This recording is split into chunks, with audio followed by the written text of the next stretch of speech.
നമുക്കൊരു മോർണിംഗ് ചെയ്യാൻ പറ്റുന്ന ഒരു മൈൻഡ്ഫുൾനെസ് മെഡിറ്റേഷൻ ചെയ്യാം. ഇതൊരു ബോഡി സ്കാൻ ടൈപ്പിലാണ് നമ്മൾ പോകുന്നത്. ഇത് ഡെയിലി ചെയ്യുകയാണെങ്കിൽ നമുക്ക് ഒരുപാട് ഡിഫറൻസ് നമ്മുടെ ലൈഫിൽ നേരിട്ട് അനുഭവിച്ചറിയാൻ പറ്റും. എല്ലാ ദിവസവും രാവിലെ തന്നെ ഇത് ചെയ്യുന്നതാണ് ഏറ്റവും നല്ലത്. നമ്മുടെ ഒരു ഡേ കിക്ക് സ്റ്റാർട്ട് ചെയ്യാൻ പറ്റിയ ഏറ്റവും ബെസ്റ്റ് മെഡിറ്റേഷനാണ്. ആൻഡ് ഇത് ഞാൻ പേഴ്സണലി ചെയ്ത് എൻ്റെ ലൈഫിൽ ഒരുപാട് മാറ്റങ്ങൾ കൊണ്ടുവന്നിട്ടുള്ള ഒരു മെഡിറ്റേഷനും കൂടിയാണ്.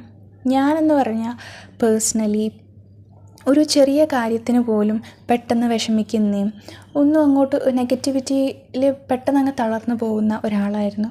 അപ്പം എനിക്ക് ഭയങ്കര യൂസ്ഫുള്ളായിരുന്നു ഈ ഒരു മെഡിറ്റേഷൻ എന്ന് പറയുന്നത്. ഞാൻ എല്ലാ ദിവസവും രാവിലെ ഇത് ചെയ്യാൻ തുടങ്ങി. അപ്പോൾ നമ്മുടെ പ്രതിസന്ധികളെ ഓവർകം ചെയ്യാൻ നമുക്കൊരു ഒരു നെഗറ്റീവായിട്ട്